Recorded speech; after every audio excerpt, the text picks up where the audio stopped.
Very much. It's a very important day and an important announcement with great friends of mine. I think I can say this group is every one of them. I rate a 10. I can't always say that, even if they're Republicans, and these are Republicans, great Republicans. I want to thank you all for being here for this important announcement, 7 years in the making. As you know, this has been going on for a long period of time, and I am thrilled to report that the U.S. Space Command headquarters will move to the beautiful locale of a place called Huntsville, Alabama, forever to be known from this point forward as Rocket City. Okay, so Huntsville, Alabama, we love Alabama. I only won it by about 47 points. I don't think that influenced my decision, though, right? That didn't, right? But we had a lot of competition for this, and Alabama's getting it, Huntsville in particular. So congratulations, everybody. Katie, congratulations. This will result in more than 30,000 Alabama jobs, and probably much more than that, and hundreds of millions of dollars of investment, and that's billions, because it can't be millions, it's billions and billions of dollars. Most importantly, this decision will help America defend and dominate the high frontier, as they call it. I want to thank Secretary Pete Hegseth. He's doing a fantastic job. And Secretary of the Air Force Troy Mink. Troy, thank you very much. Great job you're doing, Troy. This is such a big deal. This is one that everybody wanted to know. What are you doing? I also want to thank Senators Katie Britt, and I want to give my condolences. Your grandmother, her grandmother just passed away. She was 100, right? 100, and she loves you, Mr. President. Well, and she was very proud of you. Thank you very much. Very, very proud of you. So thank you, Katie. Wonderful woman. She must have been. To produce you indirectly, I can tell you she had to be. Tommy Tuberville, who's a great coach. And I won't say anything about what happened with Alabama football this weekend. Let's leave that out. But you're not used to that, right? You're not used to that. But Tommy, Auburn won, that's right. They did. So you're happy. Tommy's been a great senator, as you know, and a fantastic guy all around. He was also a tremendous coach. House Armed Services Committee Chair Mike Rogers. Thank you, Mike. Where's Mike? Mike, thank you very much. Doing great, Mike. Representatives Barry Moore, all great friends, Robert Adderholt, Gary Palmer, and Dale Strong. Thank you all very much, fellas. Appreciate it. In my first term, I created a thing called Space Force, so important. You know, we were losing the race in space very badly to China and to Russia, and now we're far and away #1 in space, and reestablished Space Com with a mission to protect American space assets and detect any threat to our homeland. We initially selected Huntsville for the Spacecom headquarters, yet those plans were wrongfully obstructed by the Biden administration. And as you know, they moved them to a different locale. And today we're moving forward with what we want to do and the place that we want to have this. And this will be there for hopefully hundreds of years. That's where it's going to be. I will say I want to thank Colorado. The problem I have with Colorado, one of the big problems, they do mail-in voting. They went to all mail-in voting. So they have automatically crooked elections. And we can't have that. When a state is for mail-in voting, that means they want dishonest elections, because that's what that means. So that played a big factor also. In Huntsville, Spacecom will play a key role in building the Golden Dome, as you know. That's going to be a big thing. Everybody wants to be a participant in it. Missile Defense Shield, we're going to be having a Golden Dome that the likes of which nobody's ever seen before. The finest, the best. And by the way, Canada called. They want to be a part of it, and that'll be great. But Canada wants very much to be included in that, and we're going to work something out with them, I hope. It will also ensure that our technological capabilities, of which we're way ahead of anybody else, there's nobody close, remain unmatched long into the future. So I'd like to ask Secretary Hegseth to say a few words. He was very much a part of it. And really, everybody behind me was. Every one of these people would call me and lobby me. I said, Katie, I don't want to talk to you anymore. I know what you want. She said, that's right, sir. That's what I want. And they got their way. So I just want to congratulate. These are really special people.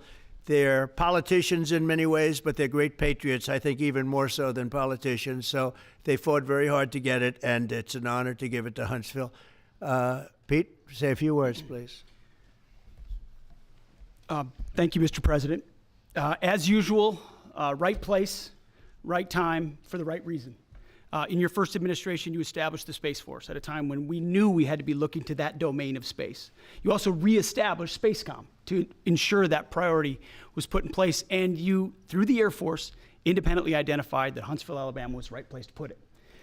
For other reasons, in the next administration under Biden, they decided to move it somewhere else. Well, during that time, the DoD Inspector General, the Government Affairs Office, they did their own assessments, and where did they say SpaceCom should go? Huntsville, Alabama. So what you're doing today, Mr. President, is restoring it to precisely where it should be based on what the Space Force, the Air Force, your leadership believes will give us strategic advantage in the future. That is Huntsville, Alabama. We are way ahead in space, but this will ensure we stay leaps and bounds ahead because that's the most important domain. Whoever controls the skies will control the future of warfare. And Mr. President, today you're ensuring that happens. Thank you. Thank you very much. Katie, would you like to say something? Mr. President, we are grateful for your leadership on this and restoring Space Command to its rightful home in Huntsville, Alabama. This delegation has worked together, both chambers, both parties, to make sure that Huntsville was the place that Space Command called home. As was mentioned, obviously the Biden administration chose to make this political. What we want to do is put the safety and security of Americans first. We want to make sure that our warfighter is put first, and we want to make sure that America continues to lead. And today, Mr. President, you've allowed that to happen. Thank you. Thank you very much. Tommy, please. Yeah, thank you. Thank you, Mr. President. This is a great day for our country, not just for our state of Alabama. We need help in our military. We need to catch up. And as Secretary has said, we're not behind in space, but we know where we're at, and we need to expound on that. Now, this move will save the taxpayers $480 million. It's not going to cost more. It's going to cut $480 million. We have the plans intact. It'll be behind a secure wall in Huntsville, Alabama, at Redstone Arsenal. We have 40,000 people there. We have the FBI there. We have missile defense there. We have NASA, Blue Origin, and SpaceX. It is the perfect place for Space Command. I would tell you today, and I've spoke with the President for the last 3 or 4 years about this, if I thought it needed to go somewhere else because I understand the security of our country, I'd be for that. But the best place for Space Command is Huntsville, Alabama, because what we have and what it means to this country is going to be so important. So thank you, Mr. President, for this, and we look forward to building a huge Space Command and having the Donald J. Trump Space Command Center in Huntsville, Alabama. Here, here. JD, would you like to say something? Sure. Well, Mr. President, thank you. I'll be very brief here. I lobbied the president hard to put it in Ohio, but he said these people behind us, these Alabamas, are just too powerful and too persuasive. And so it's in Alabama, but as Tommy said, this is exactly the right place for Space Force and Space Command. I think Americans ought to appreciate the fact that you can't win the battle of the future unless you control the skies. The cyber security, the communications, the entire infrastructure of the battle in the 21st century will be in space. So it was a visionary move in the first administration for the president to set up Space Force, and I think an equally visionary move to make sure that Space Force is right where it should be in Huntsville, Alabama. Thank you, sir. Thank you very much. Gentlemen, anybody want to say anything? Would you like to say? Mr. President, another promise made, another promise kept. You think about it, Redstone Arsenal is critical to national security. The president said when you were the 45th president, let's do what's right for national security. And today, that's exactly what we're doing. It's not because of this or that. It's because it's right for national security. You think of the 21 categories that were evaluated to determine what was best for national security. All indicators pointed back to Huntsville, Alabama, and Redstone Arsenal. We have the right people at the right place at the right time. Mr. President, on behalf of the people of the 5th Congressional District and all of Alabama, thank you for keeping your word. Thank you. Absolutely. Thank you very much. Anybody? Let me just say, Mr. President, I want to say thank you and thank you for doing this because it was the right thing to do. When they looked at all the numbers, Huntsville was the place to go, and like you say, it was unfortunately pulled out, but you made it right. So I want to just say thank you again for a grateful nation, and to the state of Alabama, we're very grateful. Thank you, and God bless. Thank you. Thank you, Mr. President. Throughout history, militaries has always understood that whoever could hold the high ground held the advantage. Space is the ultimate high ground. And what we're doing with moving the Space Command to Huntsville is absolutely critical to our maintaining dominance in that sphere. And it goes hand in hand with what we're trying to do with the Golden Dome and missile defense to defend against anyone else who tries to enter that sphere. So thank you, Mr. President. Thank you very much. Please. Thank you, Mr. President. And obviously, national defense is a huge issue. And when you look at the scores, Alabama was #1. And for political reasons, it was moved out of our state. But, Mr. President, thank you for making priorities the defense and the warfighter and the safety of this nation. And in the big, beautiful bill, that Golden Dome will be built in Huntsville, Alabama, and we're grateful for that. Thank you. Listen, as chairman of the Armed Services Committee, I care very much about what's most important for our national security. And the president held a nationwide competition to determine where we should have this command. If y'all remember, at the end of that competition, where Alabama came in first, there was a lot of complaints from the other states who did not place well. He said, we'll do it over with new criteria to accommodate your concerns. Alabama came in first in that second competition. His Secretary of the Air Force reviewed the results, said it was fair, and the president named Huntsville. It was the Biden administration that decided to make it political, even though his own Secretary of the Air Force said it was a fair competition and it should be in Huntsville. So I want you to know I appreciate this president standing up and being strong and saying he's going to make this right and put it where it rightfully belongs, and that's Huntsville, Alabama. Thank you very much. Good job. Appreciate it. So thank you all very much. You are going to leave me alone now. You're not going to call me anymore and talk about this subject, right? You promise? They'll start something else. But I just want to congratulate you. It's a very big deal. When you come out and when you leave the room, you'll see that we just, over the last few minutes, literally shot out a boat, a drug-carrying boat, a lot of drugs in that boat. And you'll be seeing that and you'll be reading about that. It just happened moments ago, and our great general, head of the Joint Chiefs of Staff, who's been so incredible, including what took place in Iran, knocking out potential nuclear power for a long time to come. I think within a month they would have had it if we didn't do what we did.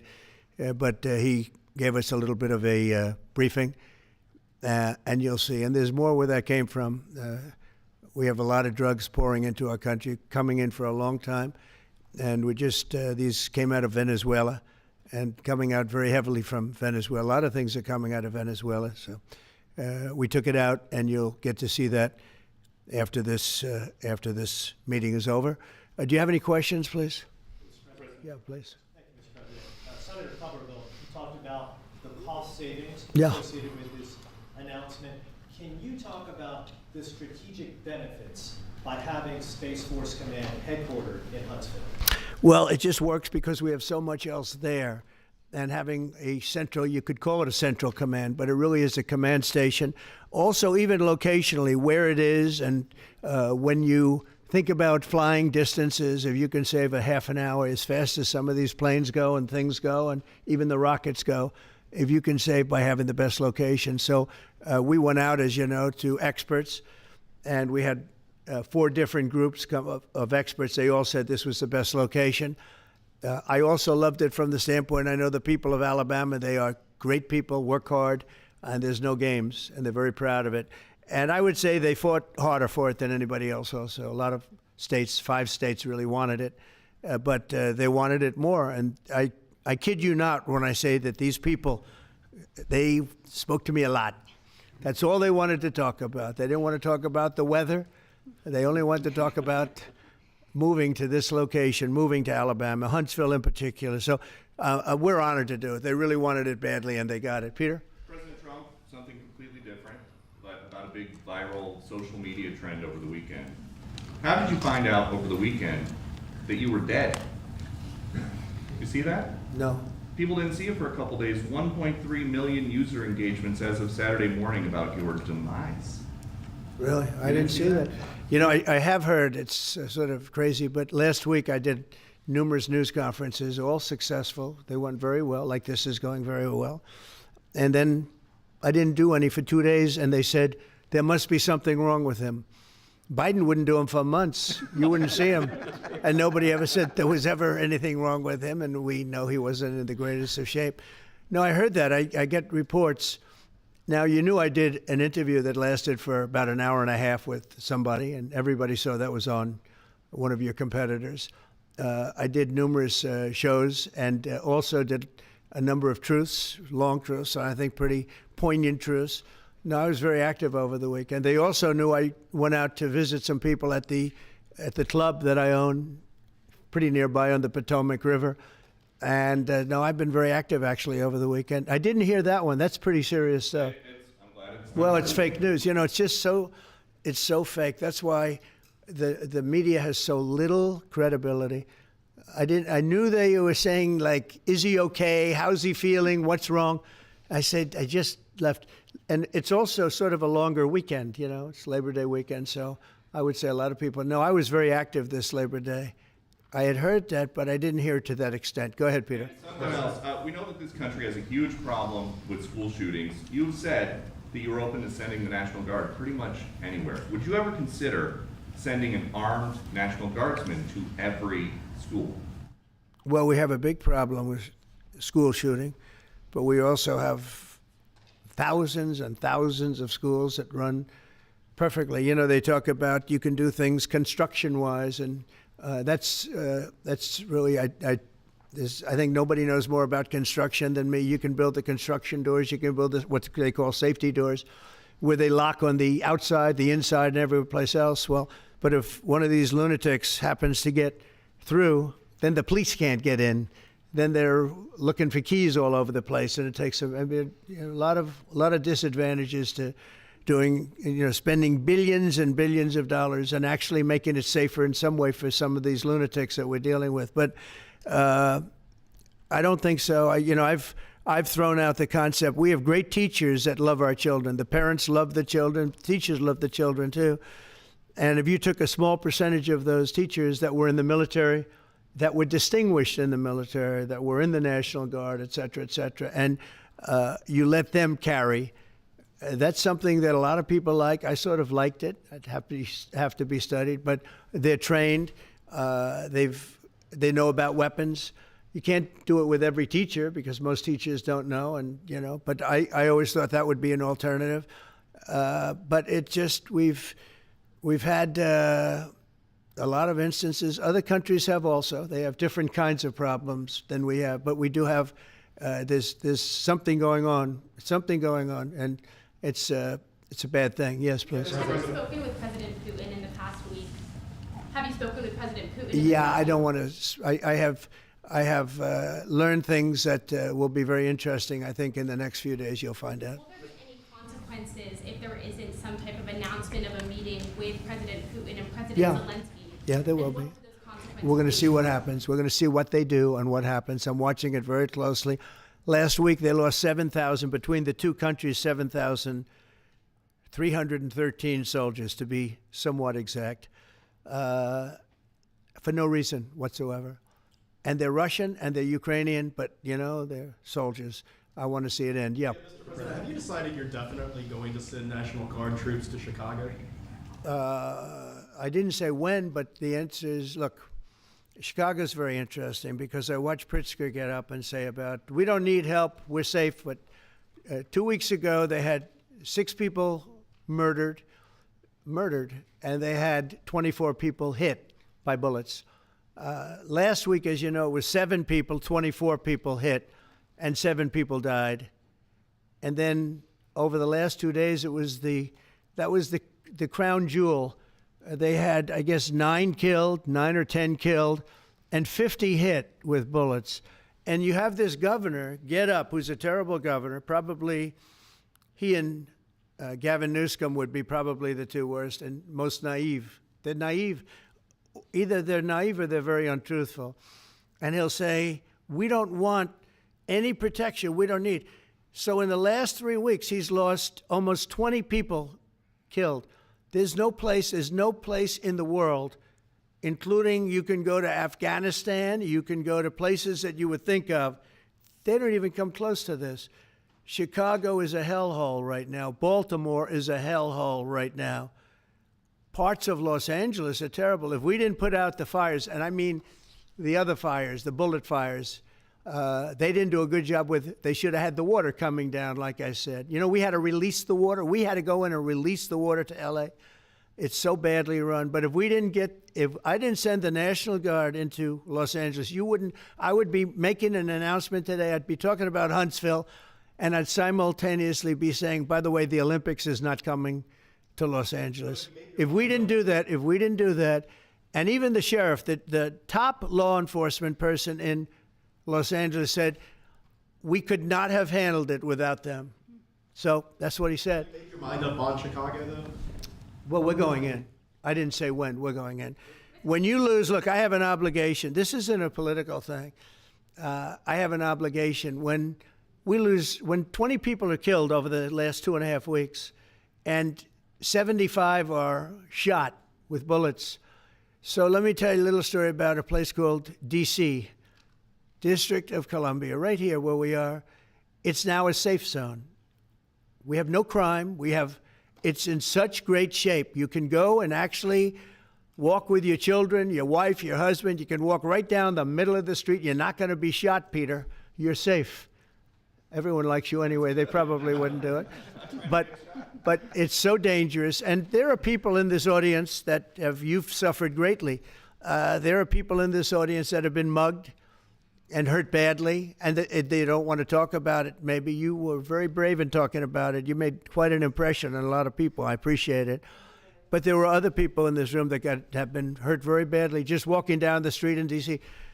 Washington, D.C. is a safe zone right now. It's a safe city. The restaurants are open. They're booming. You can't get a restaurant. New restaurants are announcing that they're going to be open. This took place in 12 days. Now it's 15 days, but 3 days ago it became what's known as a safe zone. It's a safe city. And this city was really bad, really, really bad. We took 1,600 people out, hardcore criminals that will not be coming back anytime soon. And we're very proud of it. You know, to have our nation's capital lose every week. You know, it was like years, many years, where every single week somebody was killed for many, many, many consecutive weeks. This went on for years.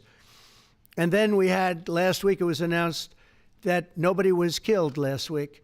And I made that announcement in front of a very distinguished leader of a country. And I'm saying proudly, ladies and gentlemen, nobody was killed in Washington, D.C. this week. He looked at me like, what's that all about? I say, yeah, we have a little bit of a crime problem. And we don't have a crime problem in Washington anymore. And the mayor has been very helpful, and the police commissioner has been very helpful, and it's been a great team. And I would love to have Governor Pritzker call me. I'd gain respect for him and say, we do have a problem, and we'd love you to send in the troops, because you know what? The people, they have to be protected. I saw today on one of your networks, not a friendly network, really the opposite, I would say, very unfriendly network. And they interviewed about 12 people on this morning. Most of them were African American, they were black. And they were saying, please, please, please let the president send in. These were people from Chicago. Please, we need help. We need help. We can't walk outside. We're petrified.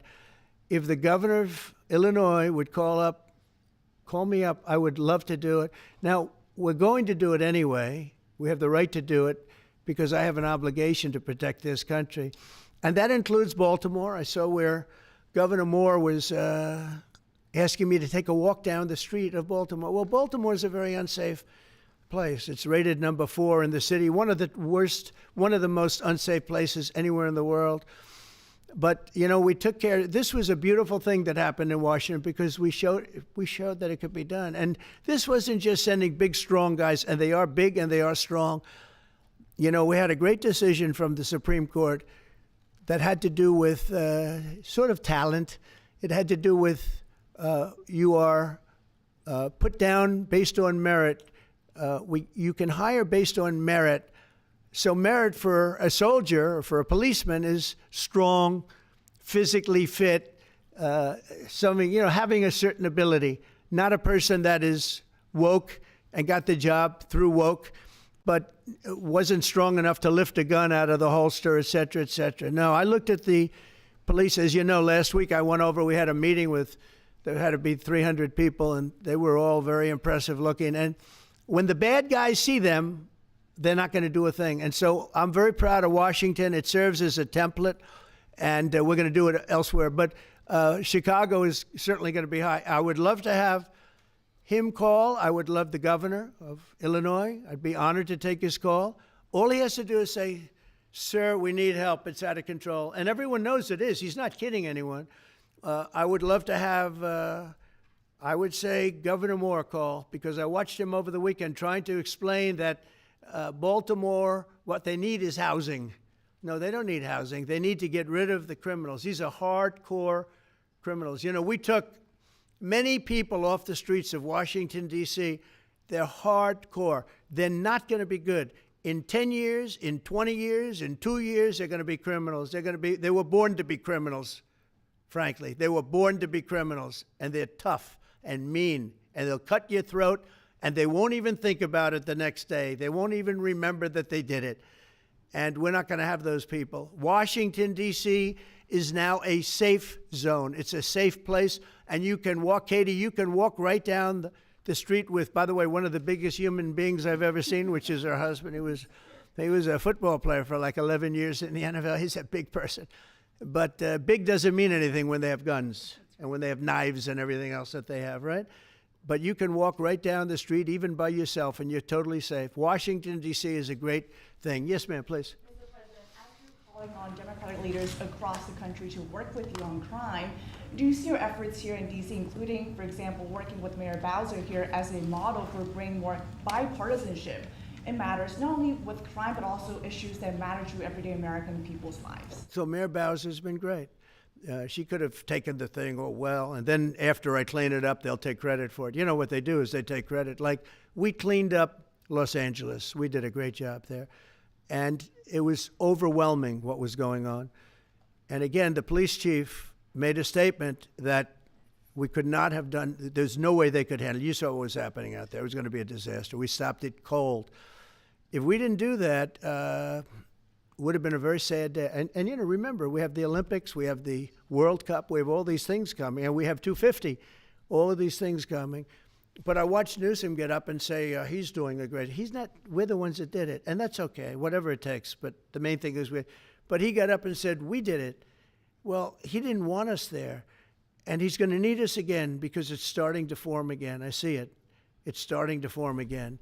You know, we have to maintain. It's like maintenance on an airplane. You can buy it, but you have to maintain it. And if you don't maintain it, a good plane becomes very unsafe very quickly. So it's an honor to do it. A lot of presidents wouldn't do what I'm doing. I don't need this heat. But when I watched television last night and I'm watching the news and I see that 9 people were killed in Chicago and 54 were badly wounded with bullets, I say, that's not this country. We have to do something. And I do say this, I say this very much. I'm not speaking to anybody but them right now.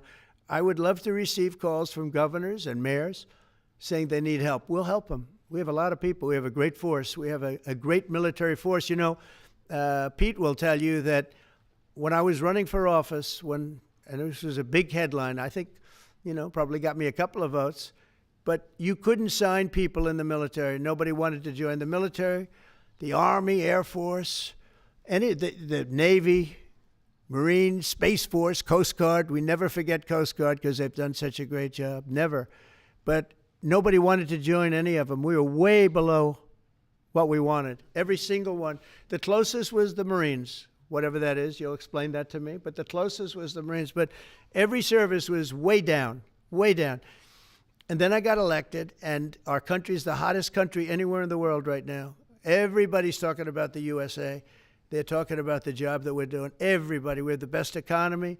We have a very, very important decision being made by the Supreme Court because our country is the richest, the strongest, the most powerful. But if for some reason some liberal court, I'm talking about the court that just ruled, where even an Obama judge voted in favor of us, which I gave him a compliment yesterday, as you know. I said that took great courage.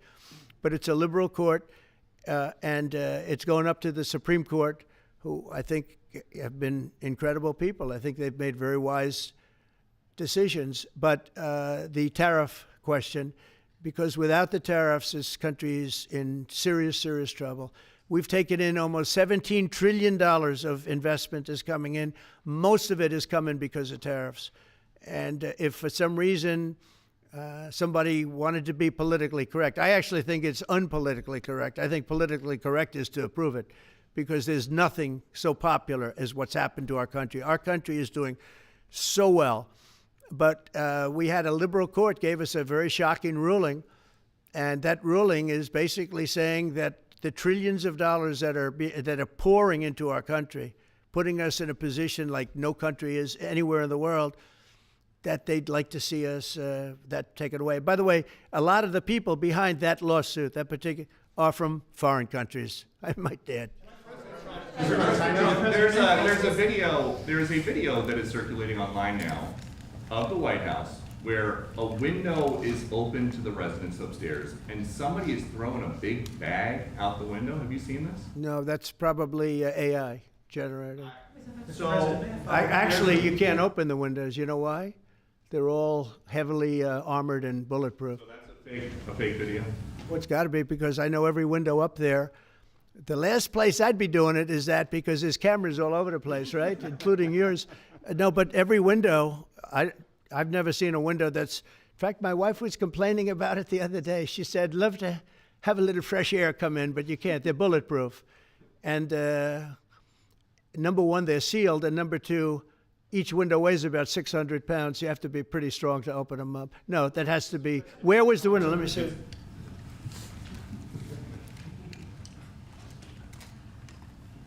Maybe from the renovations. Which is the window? It looks like this is on the 15th Street side, I think. Yeah. So right here. Yeah, those windows are sealed. Those windows they're all sealed. You can't open them. What you were saying regarding the federal. It's the kind of thing they do. And one of the problems we have with AI, it's both good and bad. If something happens really bad, just blame AI. But also they create things, you know, it works both ways. If something happens that's really bad, maybe I'll have to just blame AI. But there's truth to it because I see so many phony things. I saw something as I was growing up from the time I was a baby till now. I said, who did that? It was AI generated. So it's a little bit scary, to be honest with you. But those windows are all very heavily sealed. Thank you, Mr. President. I want to follow up with what you were saying regarding that federal appellate court that ruled against you and your administration as it relates to your ability. Well, they ruled against our country, the court, and they ruled against us before. It's a very liberal court. You called it highly partisan in your Well, social it certainly media is. posts. It certainly and is. in fact, it was along ideological lines, 7-4. Well, except that we actually got one of the Obama judges that was appointed by President Obama voted in favor of the tariffs because he felt it was imperative for our country to thrive and survive even. And I gave him credit. I said, you know what? That took a lot of courage for him to do it because you don't see that often. So my question is, I suspect you're going to appeal that all the way to the Supreme Court. Well, we already have, yeah. In fact, we're doing something else. We're going to be going to the Supreme Court, we think, tomorrow because we need an early decision. I mean, look, the financial fabric of our country, we're a rich, incredible country right now. And we're able to, you know, other countries use tariffs on us for years, and we never did. I did a lot during my first term, but then we had COVID and we had to focus on other things. You couldn't be tariffing Italy, Spain, France, as they were dying by the thousands and millions. But we did with China, and China paid us billions and billions of dollars, and I started the process, but then I had to end it a little bit because of COVID. We focused on that. But no, it's a very important decision. And frankly, if they make the wrong decision, it would be a devastation for our country. We've taken in trillions of dollars. And by the way, all these countries signed agreements. As an example, they're all happy. Everybody's happy. But some whack job put in a lawsuit. It went before a very liberal court, and the liberal court ruled, it was 11, they ruled 7-4, with one of the most liberal of them all voting in our favor because they're patriots. I think I give tremendous credit to that judge, and now it's going to the Supreme Court. Now we're going to be asking for early admittance. We're going tomorrow, and we're going to ask for an expedited ruling because, when you look at the stock market's down today, the stock market's down because of that, because the stock market needs the tariffs. They want the tariffs.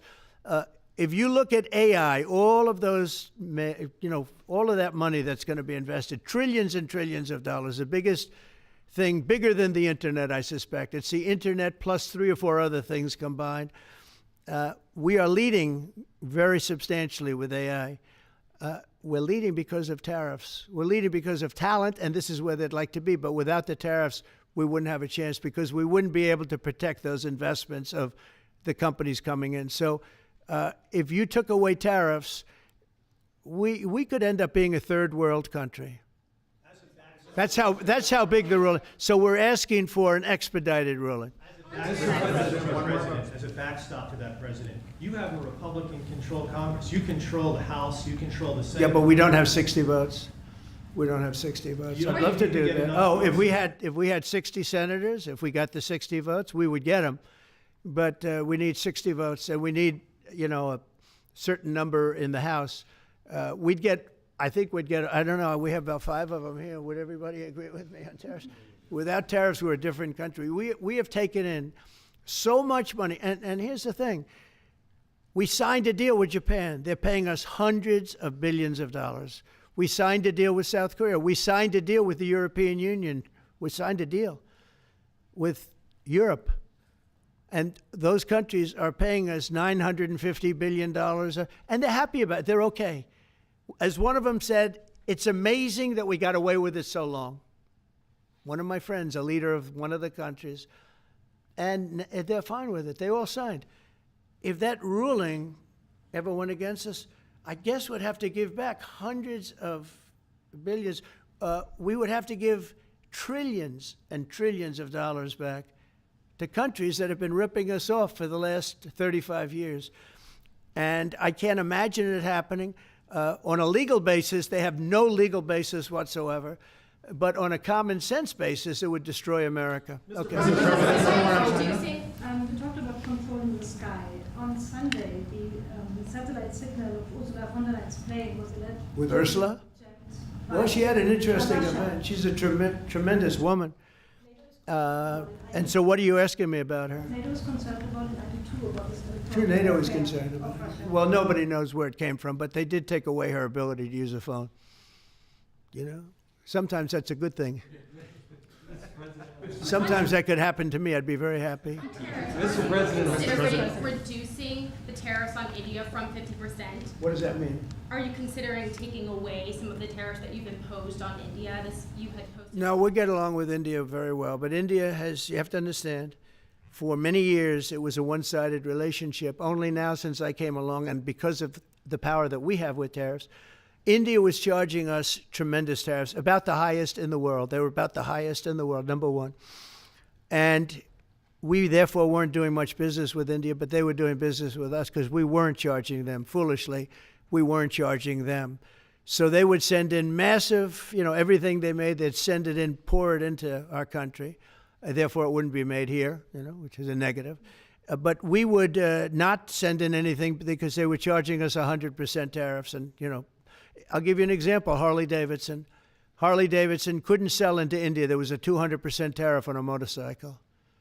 So what happens? Harley Davidson went to India and built a motorcycle plant.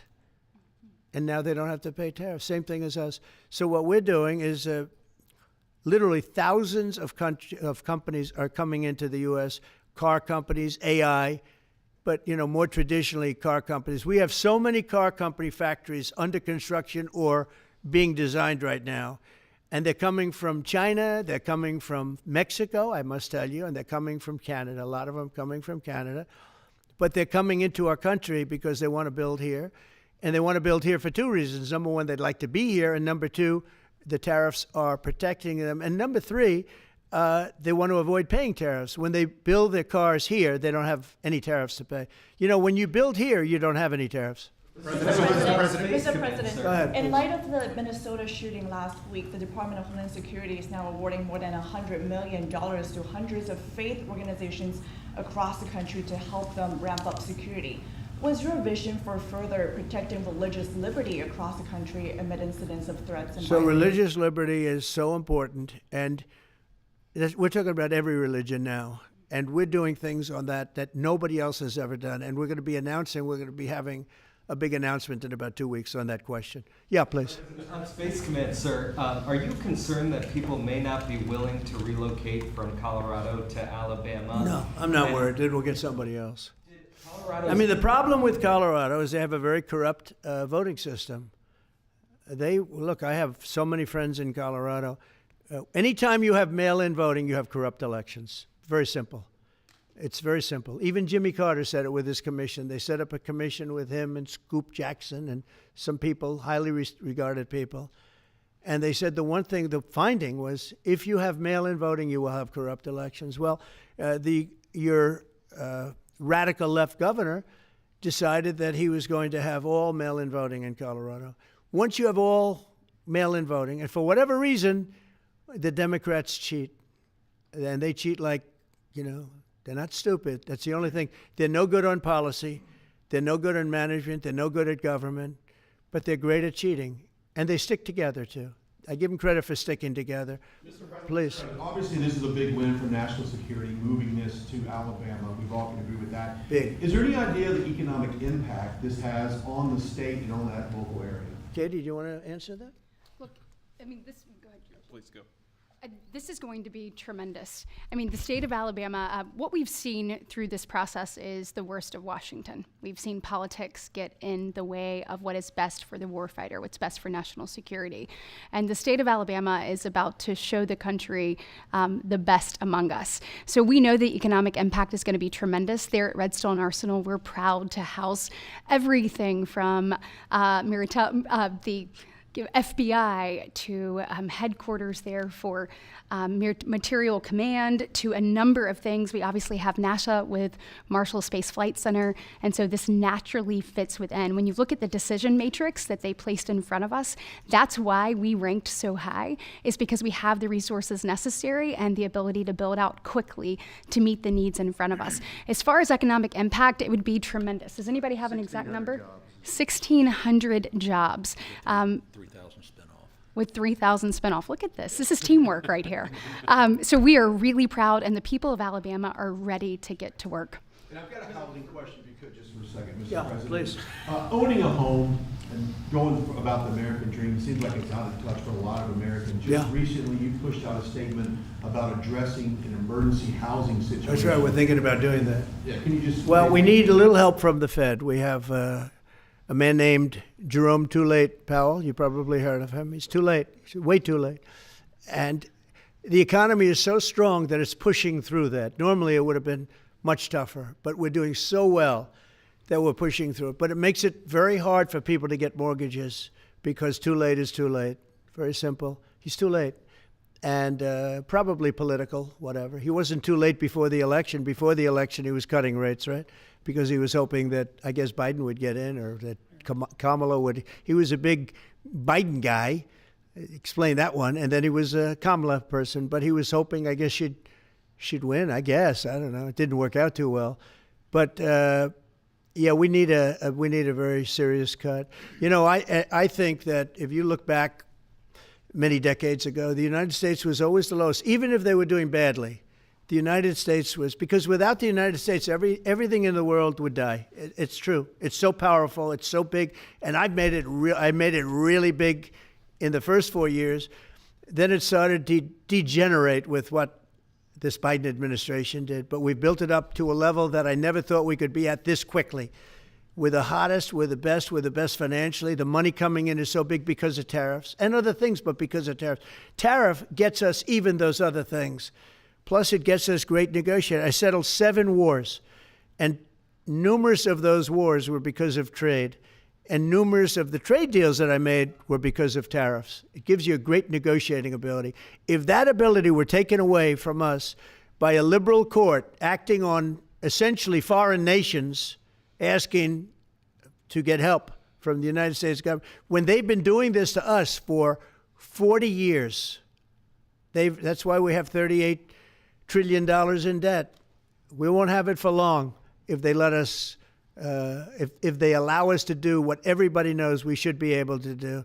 Yeah, please. Mr. President, another Biden-era action that you're now reversing is that you signed a deal last week to make federal buildings adopt and embrace classical architecture styles again. Can you talk to us about why you do that, and also what's your vision? Well, we want to see beautiful buildings. Now, you know, it's in the eye of the beholder. I've seen architectural reviews over the years. I'm an expert at it. I've gotten a lot of great reviews. But I've seen buildings that I didn't think were very good get great reviews, and I've seen great buildings get bad reviews. So, but it's just a standard. We want to have a good standard. We're building something here, you know, for 150 years they wanted a ballroom at the White House. We're doing something at the highest level using great architects and all. And, you know, it's very exciting. But we have a lot of interesting things happening architecturally in D.C. And D.C. is like a different place. And, you know, even the contractor said, sir, we walked down today, we feel like much safer. It's like a different place. Washington, D.C. is great. Now, we're going to also beautify it. We're going to put a topping on the roads. We're not going to rip them apart and take 4 years to build a road that was exactly the same by the time you build it. But we're going to put toppings. We're going to put new medians in. We're going to get the graffiti off. We're going to put tiles up in the tunnels where the tiles are missing. We'll do the whole tunnel instead of, you know, a little area where you see new tiles, old tiles that never look too good. But they could use it. You know, they've been up for 50 years. They've served their duty. But we're going to make this within about a 20-mile radius from the White House. We're going to have this place spick and span. It's going to be crime-free, and it's going to be spick and span. It's going to be, you'll be proud of Washington again. Go ahead, please. Sir, China's having a massive military parade that President Putin and Kim Jong-un will be attending. Do you interpret that as a challenge to this? And are you concerned at all about those countries trying to be some sort of counterweight? Not at all. China needs us, and I have a very good relationship with President Xi, as you know, but China needs us much more than we need them. No, I don't see that at all, no. And I had actually a very good meeting with President Putin a couple of weeks ago. We'll see if anything comes out of it. If it doesn't, we'll take a different stance. Everyone March today in California ruled that your deployment of National Guard troops to Los Angeles was illegal. Do you have any response? Well, it was a radical left judge. But very importantly, what did you not tell me in that question or statement that you made? Pretty much of a statement, I think. Well, I was asking for your response. No, you didn't say what the judge said, though.